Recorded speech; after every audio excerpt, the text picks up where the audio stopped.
Startup Podcast PH is co-produced by Simph, One CFO, Y Spaces, Credit Hero, Tiwala, Gate Genius, Cooltech Portfolio, and Red Circle Global. Check out our partners in the description. Welcome sa Startup Podcast PH, inspiring more Filipino entrepreneurs and innovators. Live tayo ngayon dito sa Y Spaces PGC, our partner co-working and event space. And we have Enactus Philippines. We believe investing in students who take entrepreneurial action for others creates a better world for us all. And we have the CEO and country lead, Saj Molato, Forbes 30 Under 30 Asia. Wow. Hello, Saj. Kamusta?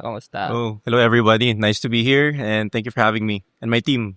Yes, andito ang team. Actually, I met one of the team members na before and I was amazed actually sa launch or actually relaunch nito Enactus Philippines. Very interesting and very exciting. And actually, it also provides opportunities sa mga Pilipino and sa mga nakikinig dito. Maybe I let you do the introduction, Saj. Ano nga ba ang Enactus Philippines? Okay. So, Enactus is arguably the largest student entrepreneurship competition in the world. It started in the 70s to introduce American students to capitalism or starting entrepreneurship. No, nag-spread siya across the globe when foreign exchange students who took the same program went back to their home countries and generated the demand for similar programming. Kaya organically kumalat siya. So, Enactus is run as initially a university competition. Universities field teams that have business ideas. And these teams represent their universities sa national competition naman namin. And whoever wins nationals gets sent to World Cup, which happens in a different country every year. For this year, it's Brazil. Oh, wow, World Cup. Saktong-sakto kasabay ng World Cup din ng football. Anyway, just to first of all, actually, medyo marami din nakikinig sa Startup Podcast ng mga students. And maybe some of them are thinking, may mga ibang organizations naman, may mga ibang student organizations. Just to make it clear for us all, ano nga ba yung difference ng Enactus Philippines maybe to other youth organizations or to other entrepreneurship programs? Right. Well, longevity speaks volumes. Yeah, truly. Tunay lamang ang mananatili. Yeah. So, Enactus is a trusted program. It's a trusted company. It's a trusted brand. We have a robust ecosystem na tutulong sa ating mga young Filipino startup founders, students, to generate not just good ideas, but ideas that can be game-changing sa mga communities nila. Besides that, we have our expert team to help them throughout the full journey of creating a startup, ideation, scaling, prototyping, down to market entry. So we are not just people that studied entrepreneurship, but we are entrepreneurs ourselves. And the track record of our team speaks for itself. Yeah, tsaka sakto nga dun sa tagline or sa one-liner na binanggit ko kanina. I think maybe, kumbaga ang mission din ni Enactus is, it also believes na entrepreneurship actually solves problems in communities and start sa university. Start there. But meron bang parang innovation maybe in how you execute, in how you really implement this? Well, first of all, this is a really large, international and then may mga national. But in the model, in how you execute, meron bang parang innovation on that part? Sure. So, the thing about innovation is, it's important when it's needed. So, but on other times, pilit lang siya eh. So, the question we need to reframe here is, what kind of innovation do our current systems need? Well, the reality for most Filipinos is we don't even have formal systems. Mm-hmm. So that's what Enactus envisions. We envision to create a formal system where Filipinos, if may pangarap ka mag-start ng sarili mong enterprise, may sistemang nandyan para masuportahan ka. Diba? Mm-mm. Kasi kung wala yung sistema na yun, why should we even talk about making something different when there's nothing to serve as a baseline from the beginning? That's what we want to establish. So we're working right now with 800 universities out of 2,200. Wow. So we're almost at 50% sa year one pa lang because of our amazing team and their partnership model, no?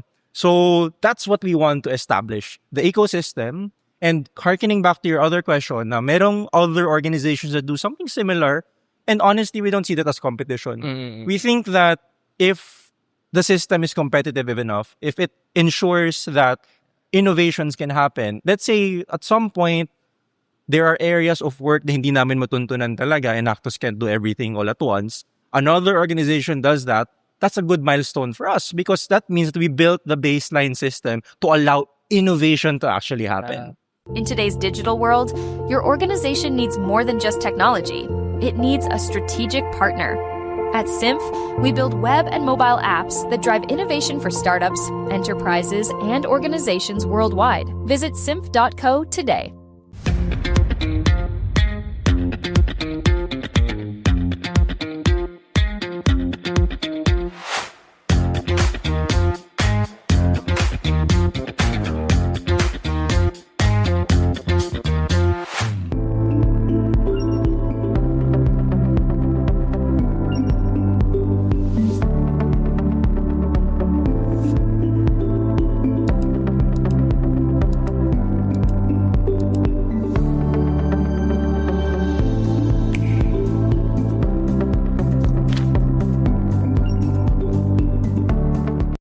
Still filling out loan applications for your business?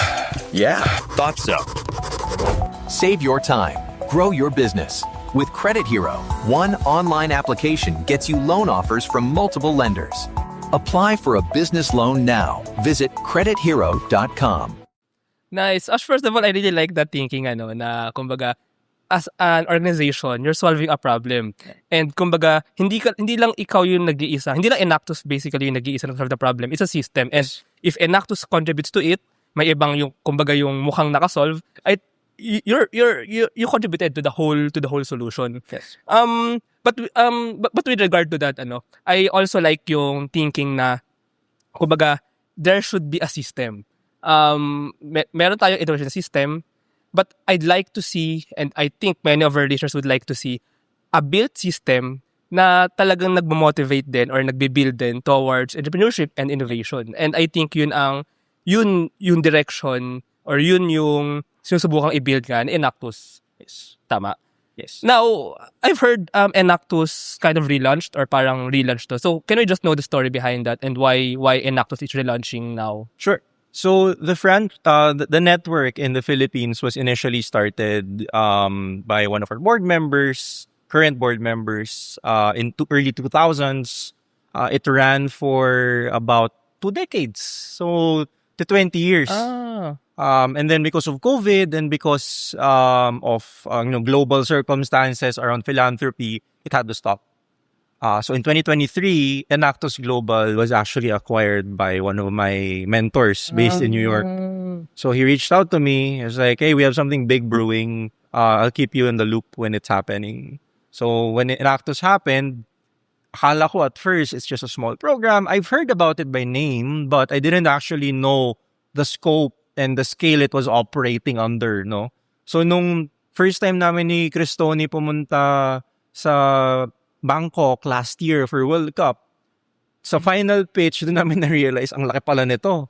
So that's when we got introduced to the whole ecosystem, realized it's such a big responsibility. To give you some perspective, yung Enactus programs ng other countries, they've been ongoing for almost 40-something years.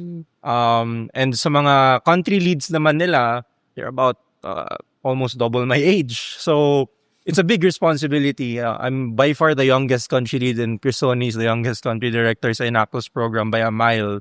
So it's a big responsibility. But it's also a double-edged sword.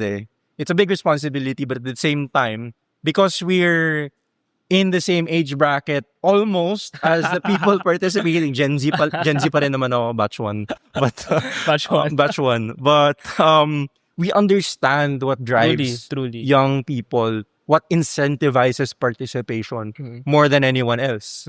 So, sinanong mo, diba, what would motivate a young person to actually enter an entrepreneurship competition? Especially since, kunwari, hindi ka naman business major. Bakit ako sasali dyan? That's exactly what we want to answer. Na you should be participating in entrepreneurial opportunities because this is a way to not just change how things are run, it's also a potential way to change your life. Yeah. Pero grabe talaga yung first of all, Enactus nga, yung GVT ng organization as a whole. Naalala ko lang may 2 things kasi usually why organizations really last. I'm just sharing kasi I also teach organization management.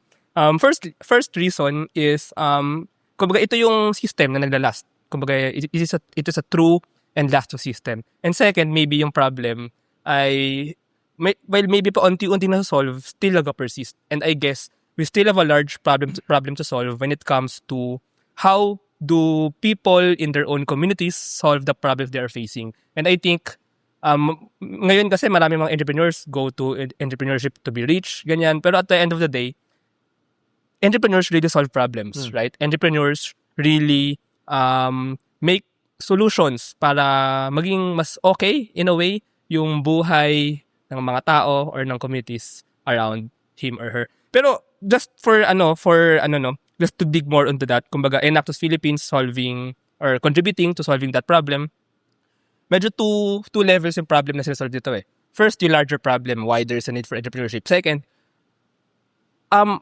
exactly yung parang challenges or obstacles maybe for Filipinos kung bakit nga ba hindi sila nakakapaggawa ng mga innovations or maybe meron dyang mga gusto mag-entrepreneurs pero something hinders them. So, ano nga ba yun and how does Enactus address it? Okay, let me throw this back at you. 6 years ago, nung sisimula mo tong podcast, ano yung confidence level mo nun?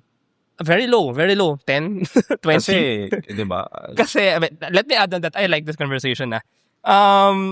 Sorry if naging kwento ng startup podcast na, pero when I did start a podcast because I wanted more people nga to be entrepreneurs. Kasi when I realized ng pandemic, tayo yung lugi. Nung nagka-problema sa supply chain, tayo yung lugi kasi we don't produce our own goods, our own technology even. Not industrialized. Yeah, we're not industrialized. So, sobrang lugi tayo. And when I realized, bakit nga ba yung mga Pilipino, we're being employees, we're being workers of other people. Why don't we create our own?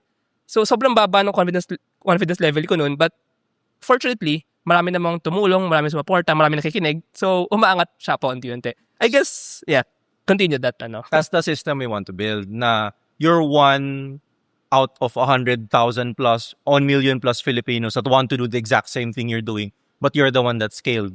Diba? Parang needle in a haystack yung lumaki yung following mo na naging fan yung isa naming member dito sa team sa diba? Nakaabot nga sa kanya.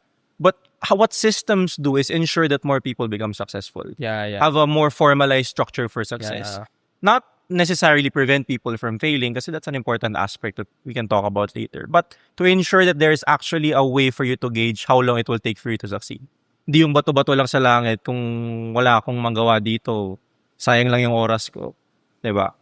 That's the system we want to create. Yeah, and that's very true kasi I think i-compare lang natin sa ibang bansa, although it might not be the correct answer. There's a structure, there's a system that helps people become entrepreneurs. Kaya sila nagiging entrepreneurs. Kumbaga, it's a structural answer also, right? Yes.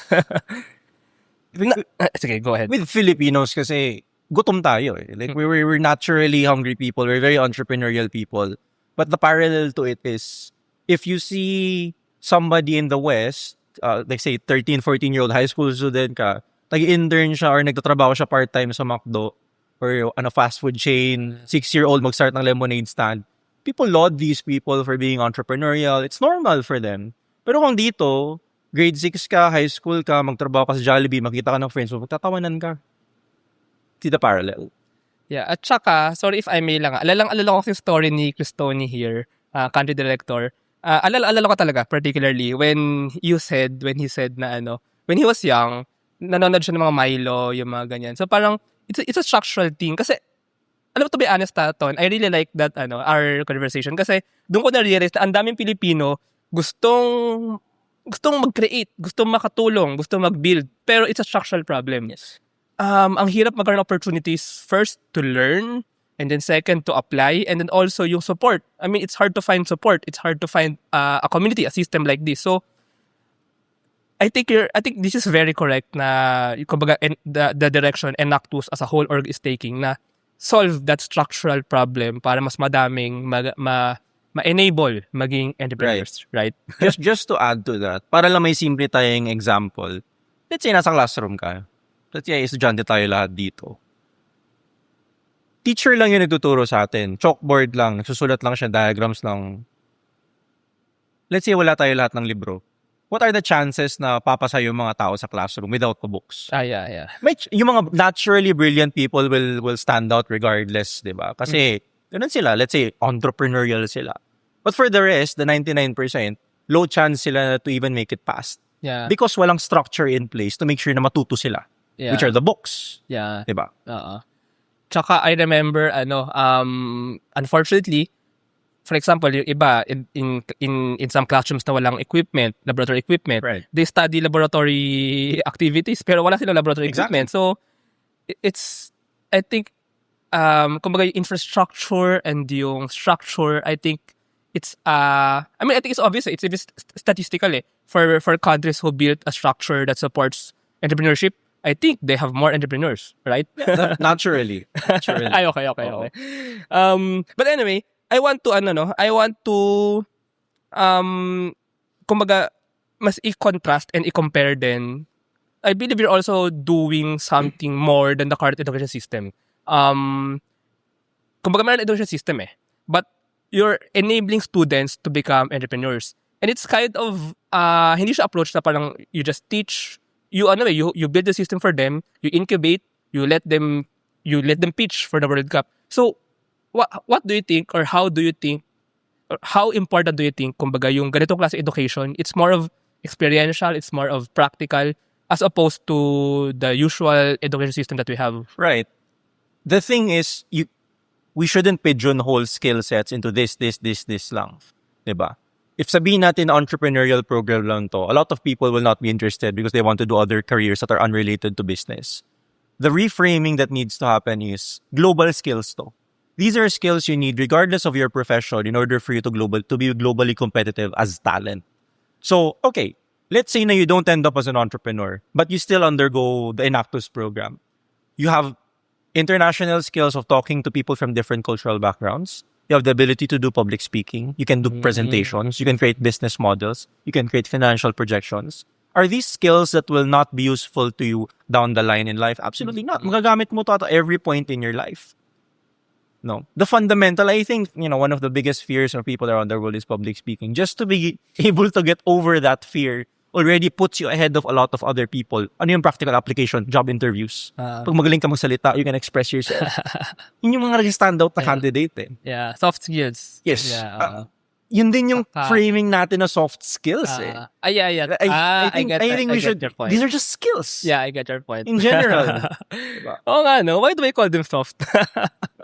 These are actually skills that are important Yes. in life, no? And actually, in life, and I believe in becoming leaders. What do you think about that, no? I believe you're also molding somehow the students you're working with to become leaders. How important do you think is leadership? All right. So, when it comes to molding leaders, I think it's a very saturated topic, no? Leadership. What we can assure, though, is we give you the skills to become effective leaders. Whether or not you choose to be one, it's on you. Nandyan lang yung options Para ka nasa buffet. May options ka pumili kung ano gusto makainin. Nasa yun na yung piliin mo yung pinakamahal na item. Diba? Or mag-overindulge ka. It's up to you, but it's there. That's the point of a system. It's there. You can choose to take it or not. Diba? Nandyan yun. That's a safety net that at least assures na meron kang choice. Yeah. Diba? Yeah, tsaka that's very correct. At least, you provide the system, or you provide an option if people, if students, if our youth want to learn about that. Exactly. Yeah. Now, just to baka ngayon yung mga nakikinig sa atin, nag-wonder na ano ba exactly or paano ba exactly umaandar ang Enactus, or maybe ito Enactus Philippines. So, Sure. ano ka ba exactly? Like, ano yung mismong program, structure? You mentioned, di ba, merong competitions. Anong klaseng competition to? May mentoring ba? May bootcamp ba? May pitching competition? And then may World Cup. So, how exactly is this? Right, let me run you through the user experience now. Wow, user experience. Estudyante tayong dalawa. Uy pare, gawa tayo ng compete tayo dito ba? Swerte tayo, punta tayo Brazil, libre daw. Yan naman yung usapan lagi. Saan ba yung end goal? Saan ba tayo mapad? May cash prize ba, by the way? Meron. Okay. It's 150,000 for first team, and then $100,000 for World Cup. So mga 6.1 million. O pare, sali tayo dito, maka-Brazil tayo. Sumali tayo, nag-generate tayo ng idea. Present natin sa faculty natin. I-send tayo as the representative sa nationals. So before nationals, mag-regional training kami. So this will be done starting September. Okay. So, Just to so all regions to, no, right? Or select regions select for this regions. year. Pero maraming regions to. Yes. For, with the OST. With the This is, OST. Yeah. I see. Yes. So, magti-training tayo. We develop the business model. We develop the pitch. Okay. If we're selected, shortlisted for nationals, magpipitch tayo sa nationals. Just to do the startups, do the students, kumbaga, have or push their own idea and then you develop that idea, right? So it's their idea, it's their innovation, it's what they want to do. So what we do is, we actually have 2 competitions that we are rolling out. Na-announce na ba natin yung isa? Hindi pa. We can't announce it yet. Okay. Okay. But we have a special competition this year with one of our partners. So we have a thematic area that guides students to where they should align their proposals. Kunwari AI, kunwari agri. Yeah. But hindi naman siya like, kailangan talaga yun yung gawin mo. But that's like the preferred area of work na gagawin nila. The other specialized competition, I won't go into detail as much. Patayin ako niton. That's a special competition we created with one of our partners that want innovation in a specific area of the country. Okay. And by the way, these are in partnership with universities. And right? Tama ba? Right. Oh. Right. So this is in partnership with the OST and then with universities. So the universities somehow also compete. Parang ganun ba yung dating niya? Internally. Yeah. Internally. Internally, then with each other. So universities, they find their best candidate, Yes. right? And then the universities, they Compete against each compete other. against each other. And universities, that's regional, within regions muna. And then tsaka may yung elimination regional. sa nationals, and then the best teams get invited to compete for the masaya. Brazil spot. Ang saya. So, sistema talaga siya, all the way to global. Okay, kinocommit ko na, I will be a media, I want to share. Yeah, na definitely. I'm committing. Baka makasama ka pa sa Brazil eh.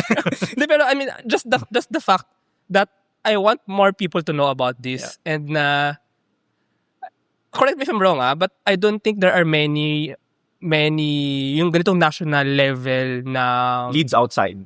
and even leads outside na ganitong competition. So I'm really very happy to share about this. Now, baka lang may student na nakikinig, no? Or have you have you posted or have you launched na ba? Or Yes. just kumbaga, where can they know? Saan sila dapat mag-aabang? Right. You can follow our Facebook, LinkedIn, and even our website at Enactus Philippines.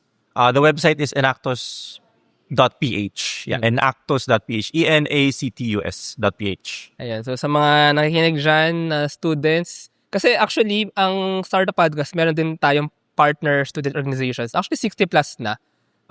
Usually, yung mga entrepreneurship and innovation organizations all over the country. When I go, actually, i-share ko lang. So, I met si Cristone kasi sa Sultan Kudarat, Tacolong City. When I go din sa mga regions or sa different regions, I try to contact din yung mga schools and yung mga organizations doon. So, nakaka-build din ng community somehow ang ano. So, baka may mga nakikinig dyan na gustong or very interested sa opportunity na to.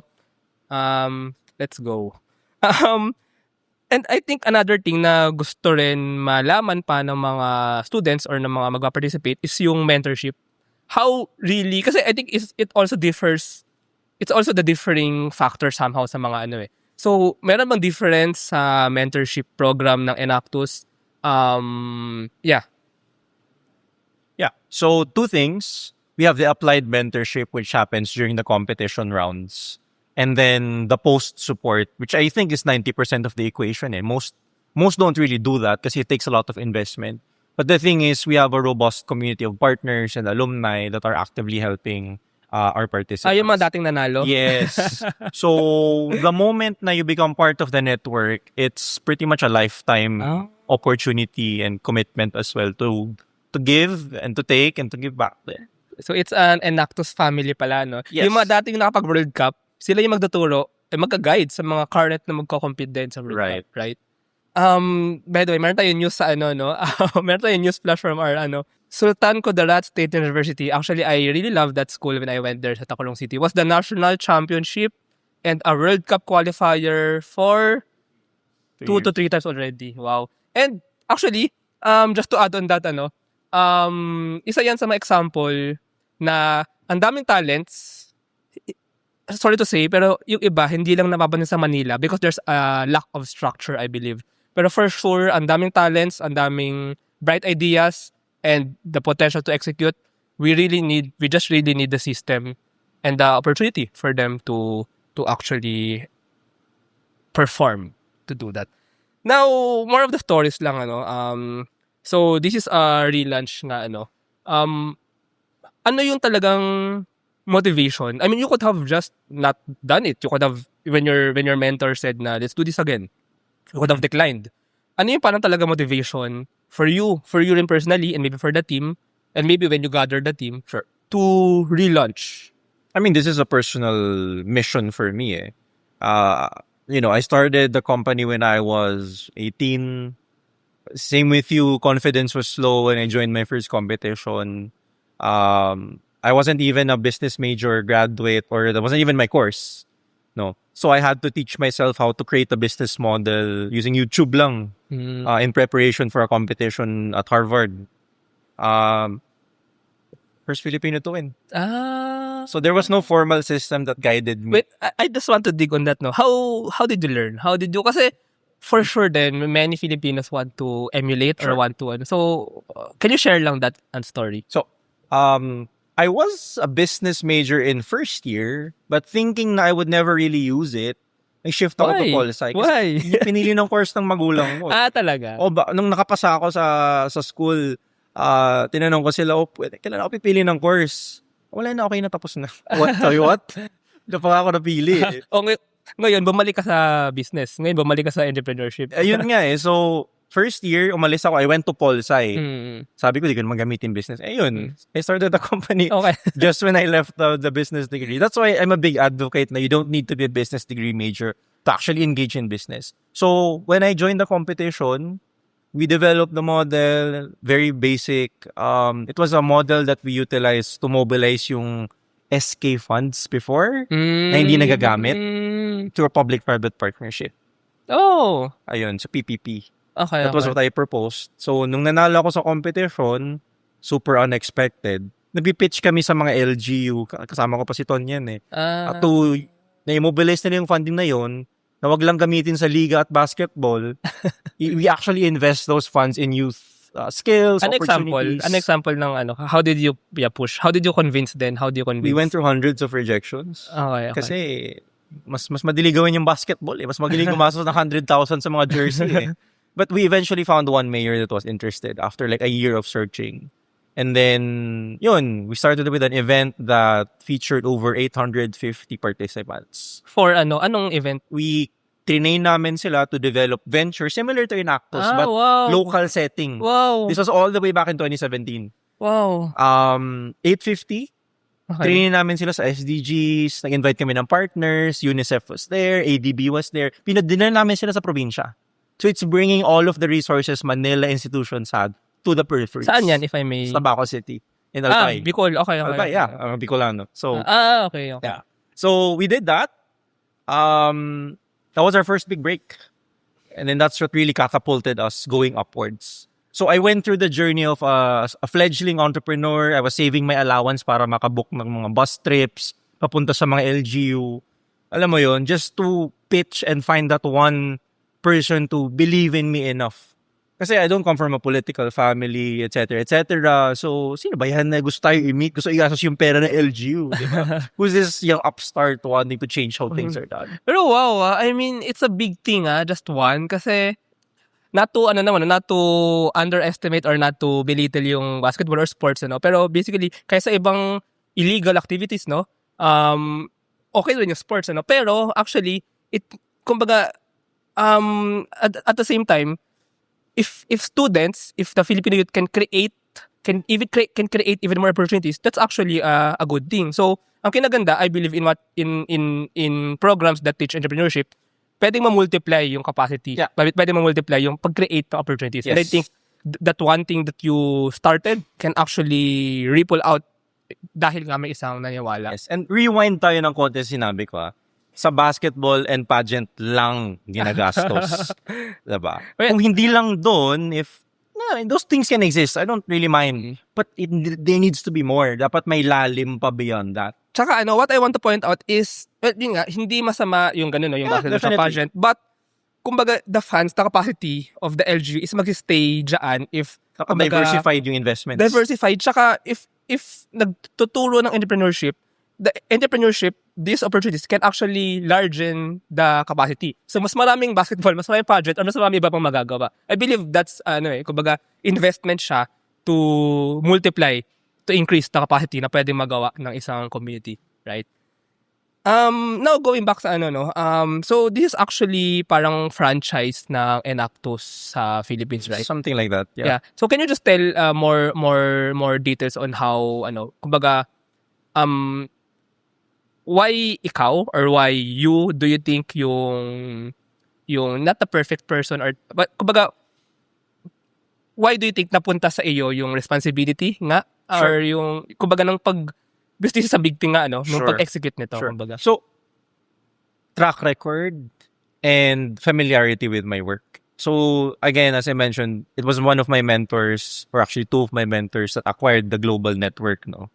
And ever since I started, so that mentor is actually also the founder of the competition I joined the first time around. So, full circle talaga. If I may ask, what's The the Resolution competition? Project Social Venture Yeah. Challenge. It was hosted in Harvard World Mon in 2016.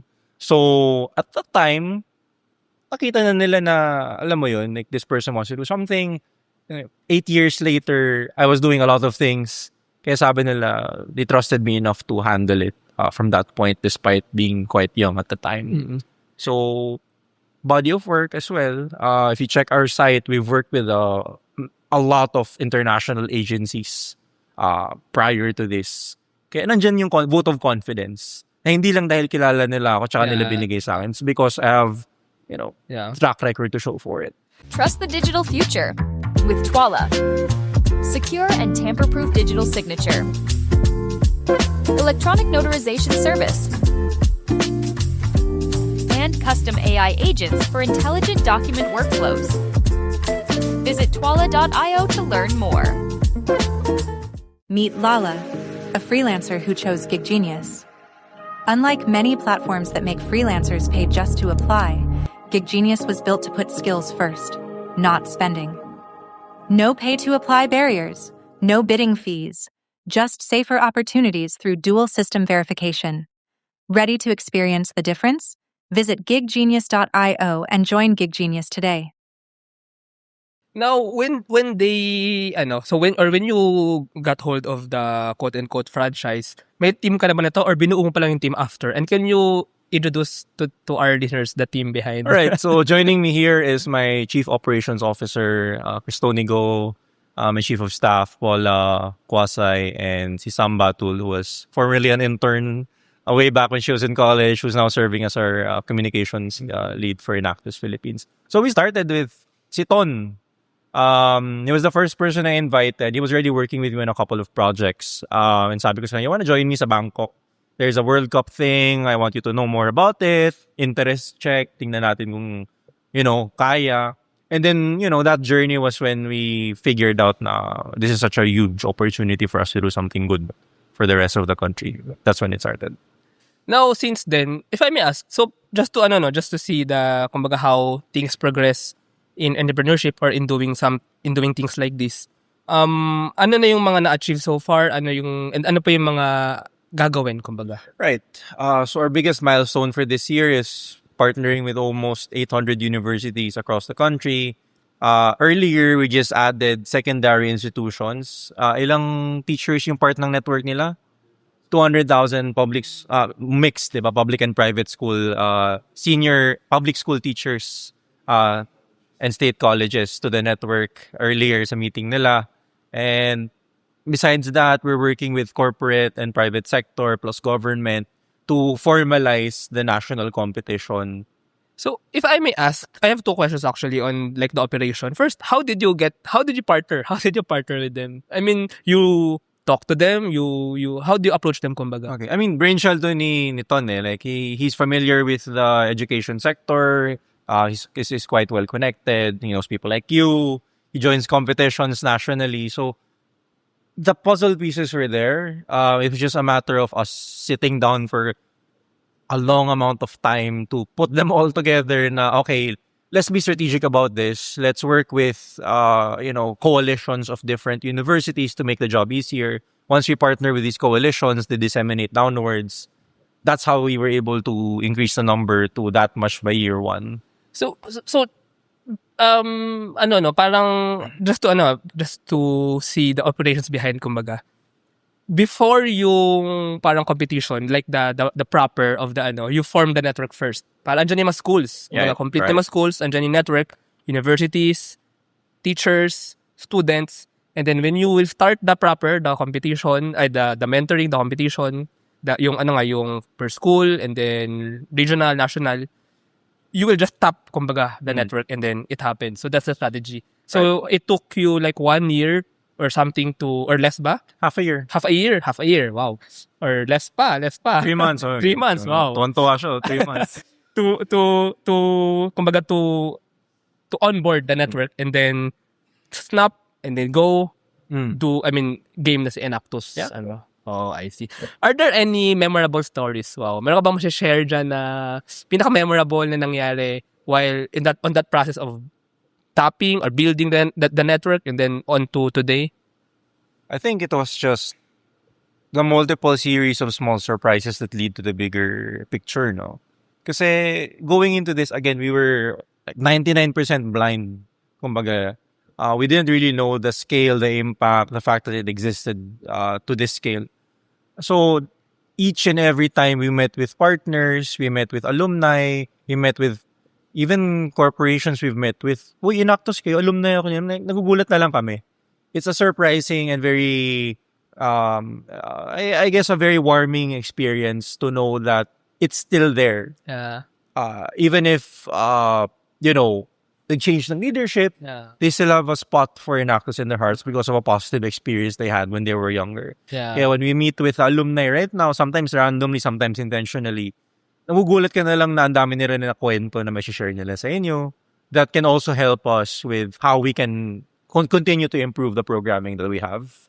Tsaka ang galing, no? Parang it lives on. Parang it's a symbol na rin. Nag-symbol siya na kumbaga naglalast si Enactus. Of course, may mga operators like kumbaga yung the CEO, the COO, pero Enactus in itself as a symbol kind of lives on din, no? Na Right. it pushes kumbaga the spirit. Now, I just learned na meron kayong partnership with Khan Academy Philippines. Can you just share about this? Sure.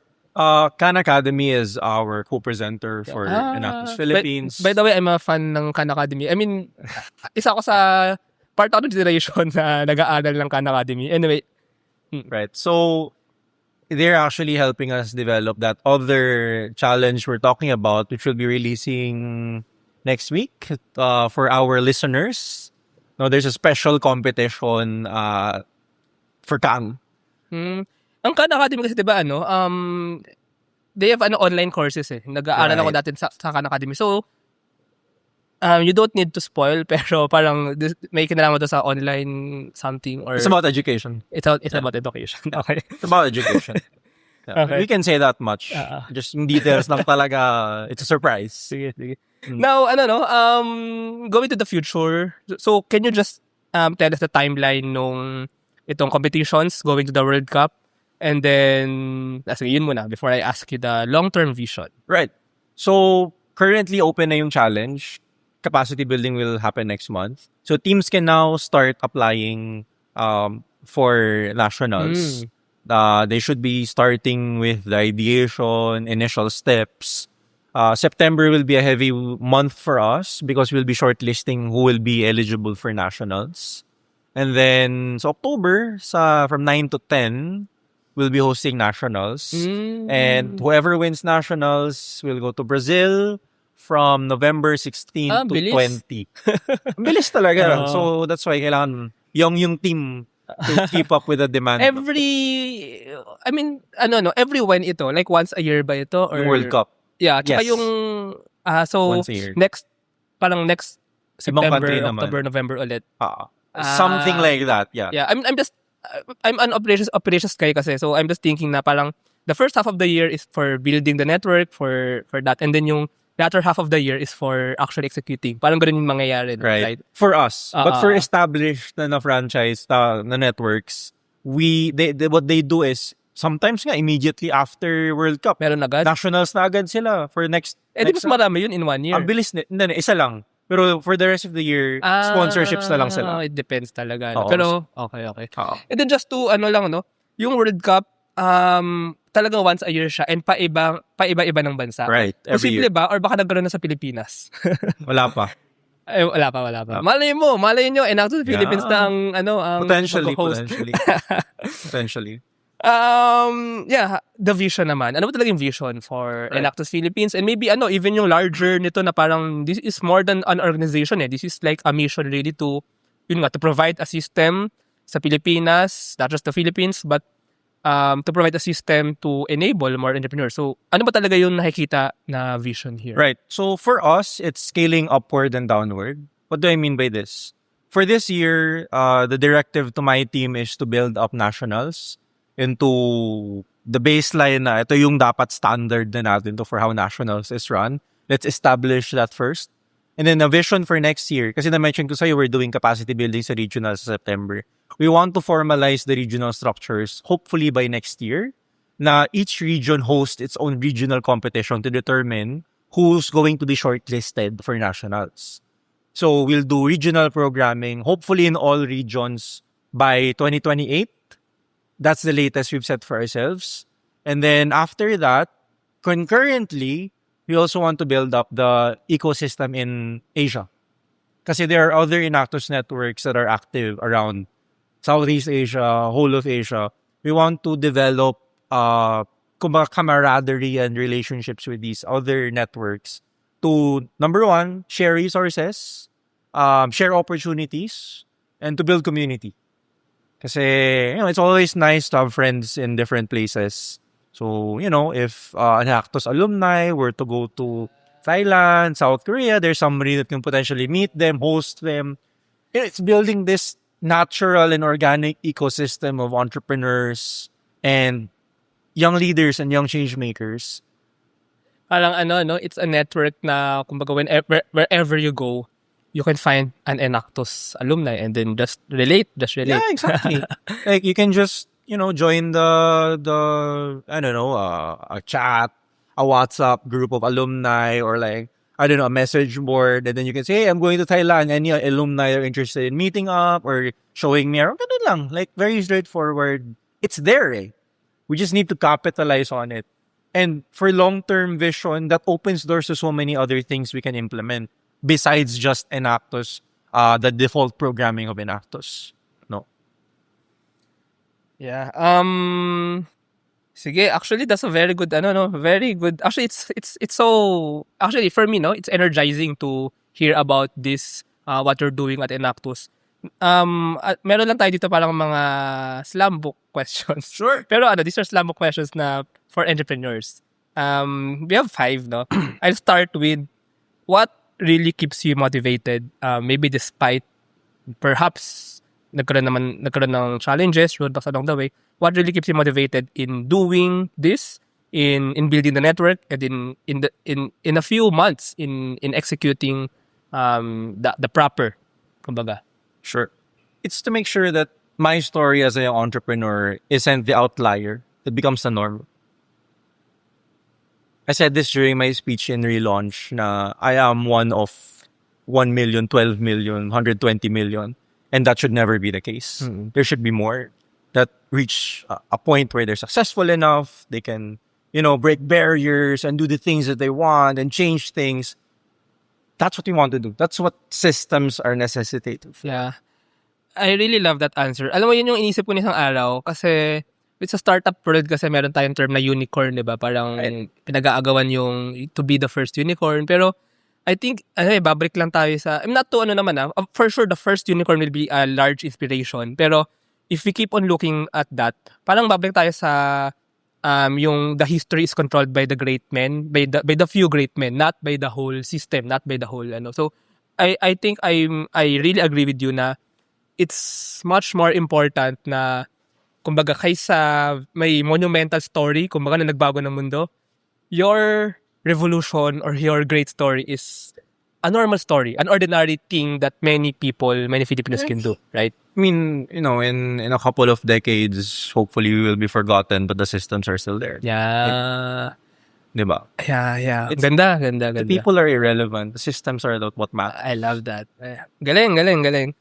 What are the challenges naman that you encountered? Kumbaga, Enactus Philippines somehow is a startup din, or kumbaga you're operating this as a startup business somehow. So, ano yung mga challenges yung na-encounter nyo and maaring mapulutan ng lesson or something ng ating mga listeners? Right. I think this is a wider coverage on Ciclab, which is the parent company of Enactus Philippines. By the way, so Ciclab is My company. Your company, Yes. even before. And then, Yes. kumbaga Ciclab, Enactus was absorbed into Ciclab. Enactus Philippines was absorbed Okay, into okay, Ciclab. okay. Yeah, it's one of our top tier programs. okay.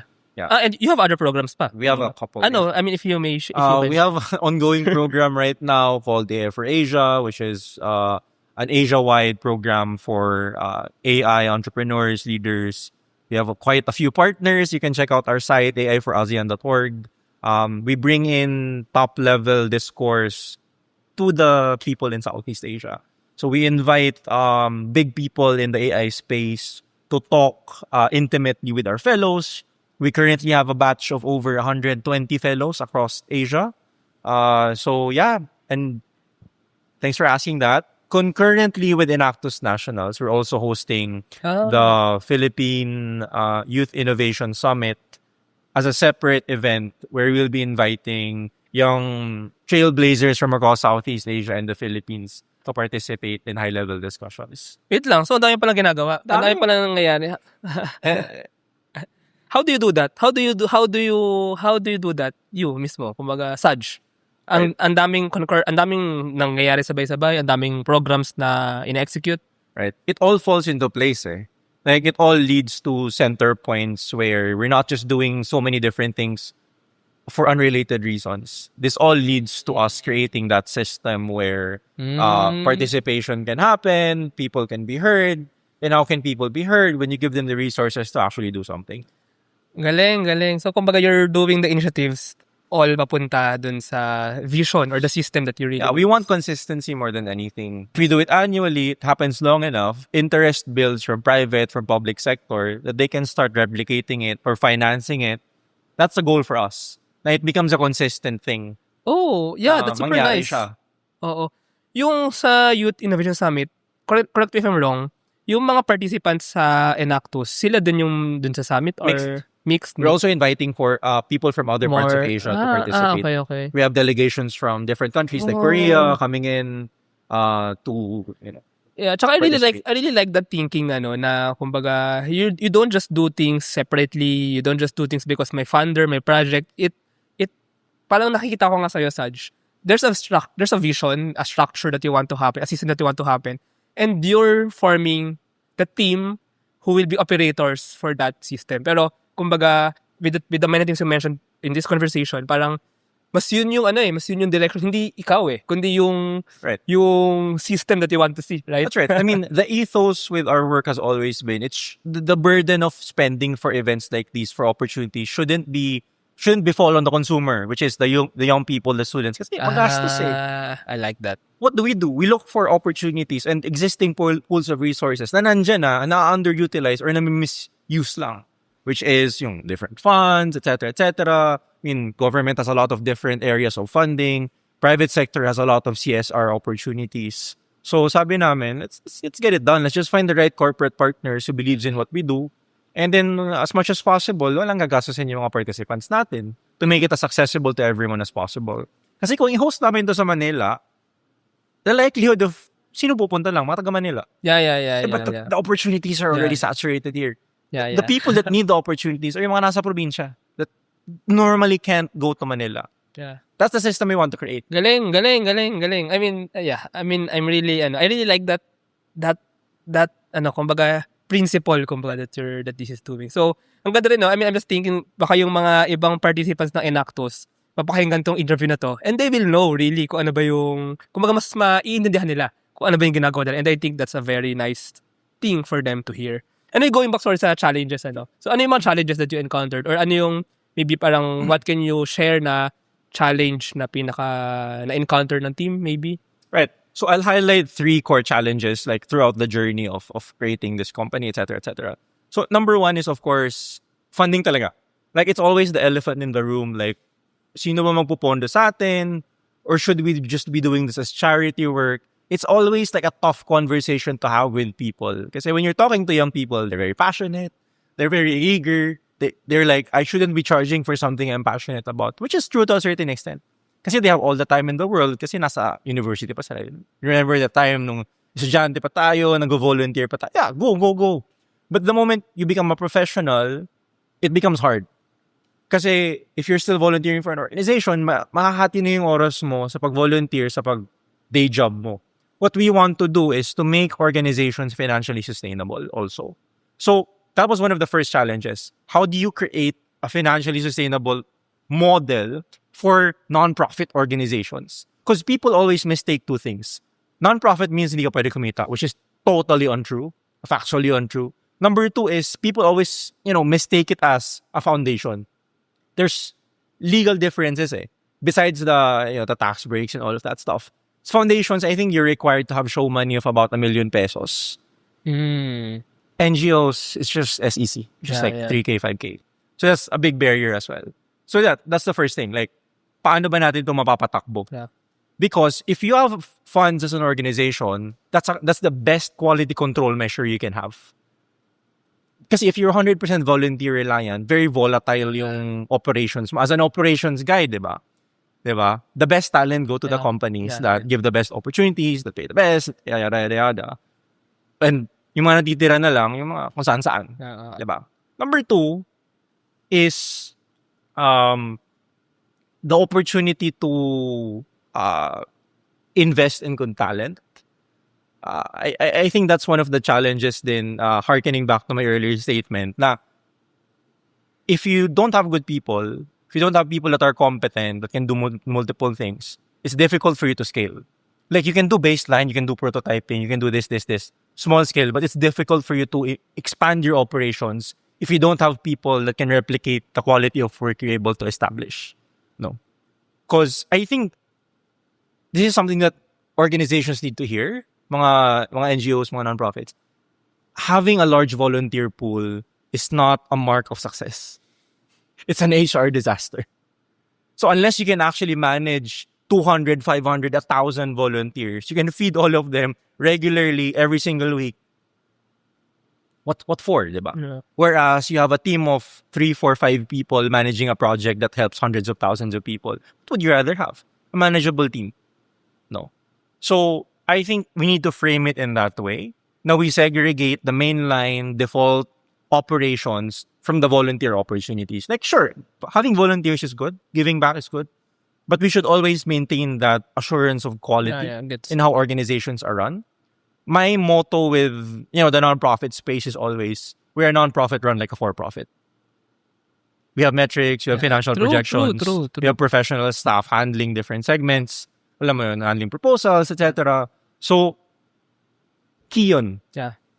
Number 3 is, and the challenge really was finding the right people to invest in vision. No. Kasi the reality of the philanthropy space in the Philippines is that CSR is usually just an extension of the marketing budget. I mean, it's the same case across the world. But the difference here is that corporate funding that's supposed to be for CSR just goes to the foundations of the corporations themselves. It rarely bleeds out into the ecosystem. I'm not gonna name names, but alam mo naman yung mga big corporations na, alam mo yun, bumabalik lang naman sa kanila yung mga tinatax, yung mga CSR funds sila. It shouldn't be the case. I mean, and it's also a ploy against innovation and scaling. Kasi if it only goes to your employees in your foundation, it doesn't bleed into the ecosystem of people that are actually hungry to effect change. Ano mangyayari? Mag-stagnate na. Puros dole out lang na program. And you can see this in the portfolio of the different foundations around the country. Puros ng dole out. Majority don't even talk about sustainability, scaling efforts. Puros ng bigay ng this. Pero ano yung long term nito? Yeah. Diba? Magbibigay lang ba tayo every year? until the problem solves itself? Or are we actually going to invest in innovation that is designed to solve these challenges so we don't have to keep doling out? Yes, yes, Diba? yes, yes. That's the problem. Yeah. I think this is the perfect thinking, ano. And I think many people miss this out na firstly, maraming mga tao ang iniisip na kumbaga charity lang lahat. Pero saan nanggagaling yung pera? Right. I think and I think another thing I really very agree on is that hindi porket non-profit ay hindi yan kumbaga nag-ooperate as a company na nag-manage ng pera. Pera, it's the life, it's the blood kumbaga of a company. So I think people then should think saan nga ba nagagaling yung pera? Paano na sustain kumbaga yung anything around us? And I think that's a perfect thinking here na kumbaga everything, every system, anything may nagpapatakbo dyan. It's working. It has to work kumbaga on it by itself. So kumbaga there should be sustainable models running and operating these things. And I think yun ang ginagawa ninyo here. Kumbaga, I think it's the biggest problem that you're solving here. How do you do that? Enable entrepreneurs, have the system, while lang hindi, kumbaga, nag-outflow lang yung money. Yes. How do you make it last Papaikot mo siya. permanently? Yes, Oo. exactly. Ayun. Yeah, thank you for sharing that. Ano naman, what has been your proudest milestone so far? Honestly, for me, as a chief executive, building this team. Wow. Wow. Papapizza ako mamaya.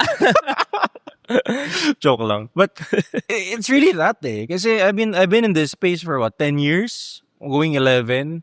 It's really like finding the right people that can build the vision and put it together and make sure it happens. Kasi there's so many, you have tons of visionaries out there, but without the right team, execution will be impossible. Are you looking to increase, palakihin yung team or Definitely. That's the goal, right? To make sure we also invest in talent that is there so that they can, be recognized for their gifts. So that's number one, like building this team. It takes a lot of, you would know this as a operations person with the climate these days. People are always incentivized to hop between jobs, yada yada yada. It's hard to find people that are actually like willing to sit down with you, make an active commitment, and say, let's get this done. And then in return, and my team will tell you this during interviews, I always tell them, now, where do you want to be in the next 5 years? Inside Ciclab or outside of the company, and how can I help you get there? Mm-hmm. I think that's the extra mile we're willing to put in. If you need my endorsement for your masters, to work for another company, just be outright with that. I'll help you build your credentials, and this is what you do for me. Diba? Clear exchange of values. Hindi yung aasahan ko lang na, oy, passionate to dito. Di ko to babayaran kasi volunteer lang.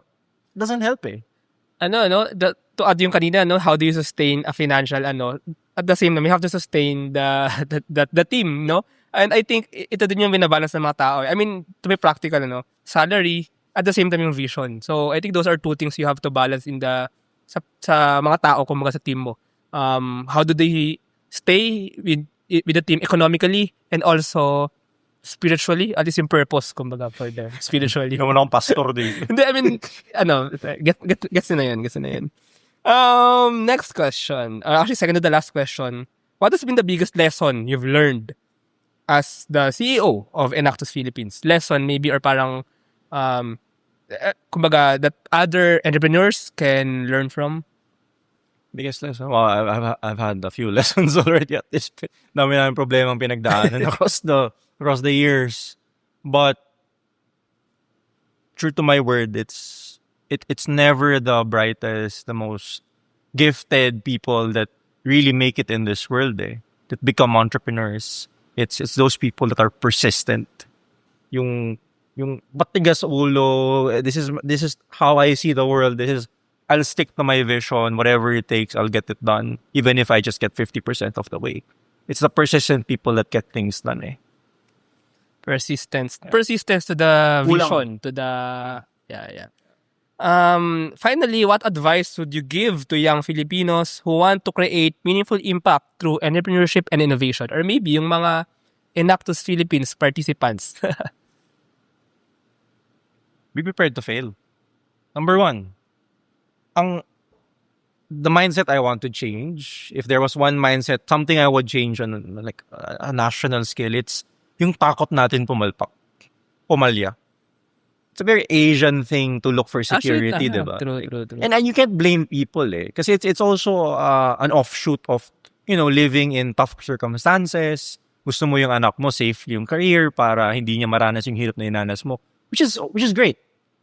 But we're at a point in society where if opportunities like this exist, na may breathing room na yung mga tao, mag-isip outside of the box, huminga ng konti, mag-risk ng konti, na hindi naman mako-compromise yung career path nila moving forward. Both things can happen at the same time. Pwede ka maging nurse and pwede ka rin mag-join ng Enactus. Or pwede ka maging this or that, but you can also try out different things. Try lang naman Subukan mo lang naman Parang lang free sample lang. Hindi mo gusto, wag ka bumili. Diba? But you tried it. You put your effort into it. At least na-exhaust na yun sa sistema mo na, okay, that's not really for me, but at least I gave it an effort. Diba? It's that opportunity to make a choice. Mm-hmm. And I think going back sa the system you're building, I think that system that's being built to enable, to empower entrepreneurs should also have that allowance for risk. Kasi, kumbaga, I think, I mean, inherently, entrepreneurship has risk. And I think a system that needs to be built for entrepreneurs should allow a certain level, a certain allowance for risk. Absolutely. So, to the viewers na passionate, na gusto maging entrepreneur, na gusto mag-start ng business, ganito lang yan. It doesn't get more complicated than this. You don't need to pay for a course sa mga gurus na yan to learn this. Look at yourself. Compare yourself sa peers mo. Kung estudyante ka pa, kung nagtatrabaho ka na, are you doing the exact same thing they're doing? If the answer is yes, you're not doing enough. You should join opportunities for you to build skills, to build network, to build foundational things that will lead you to that point in life where hindi ka na nag 9 to 5, if that's your dream. Pero if ginagawa mo lang yung ginagawa ng iba, that doesn't make you special. You need to build things that will let you stand out. Di ba yun yung first question mo sa akin? What's your USP? Unique selling point as Enactus Philippines. Exactly the same to people. If I were hiring you right now versus sa katabi mo, sa left side, sa right side, bakit kita pipiliin versus sa katabi mo? Dahil may honors ka? Yun lang yung pagkakaiba ninyo? What if yung katabi mo, wala nga honors, pasang awa lang, pero ang daming ginawa sa labas. Ang daming volunteer opportunities, ang daming pinarticipate na competitions, very well-balanced person. I'm more inclined to pick somebody who thinks outside of the box. Kasi yung formal learning channels natin, yung formal institutions natin, they're systems that exist, but they're not perfect. They're not all-encompassing. That's why you need to think outside of the box. Ano ba yung kulang? You need to think critically. And, business competitions, other things.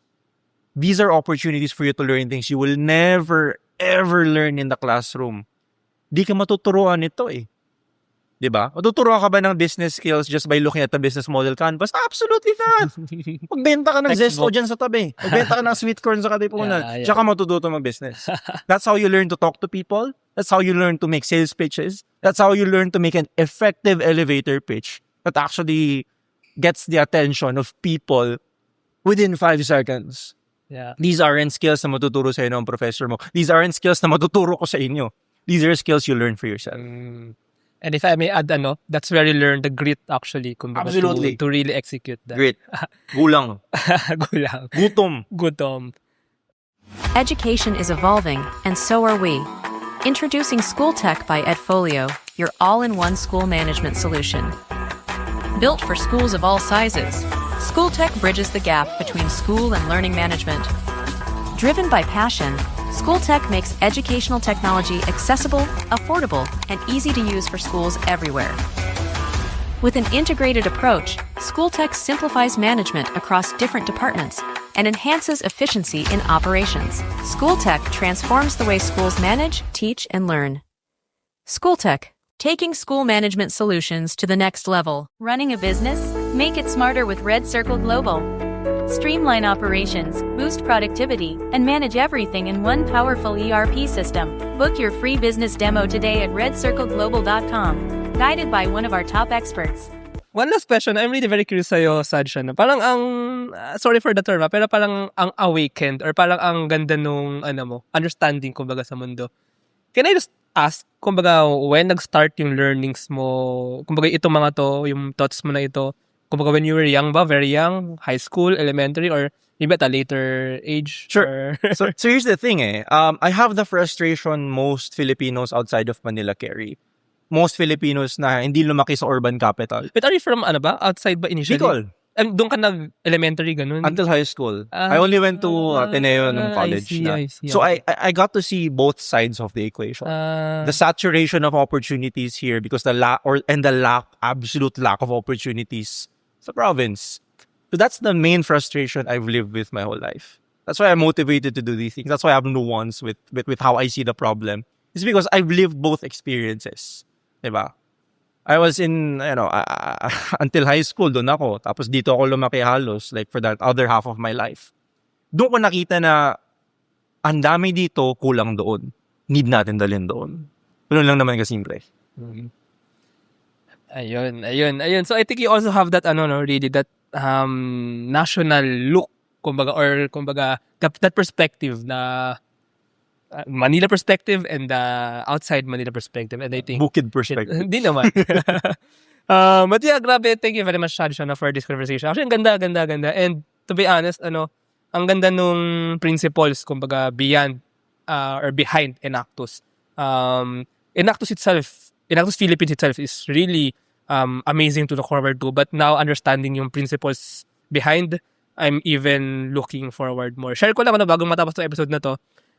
Before, nung ginagawa ko yung parang vision ng Startup Podcast PH, isa ang parang ganito, competition, pitch competition ng students, ganyan, national. Pero ngayon, na I'm seeing na kayo na, gagawin nyo na, andyan yung, parang ito yung kanina usapan natin If there's someone who's gonna do that, I support. I do anything to support kasi I believe we're aligned towards the same vision, the same system na gusto natin mangyari. So, I'd be very much happy to support itong mga ginagawa nyo sa Enactus Philippines. Yan yung litmus test if people really believe in the vision or they're just doing it for themselves.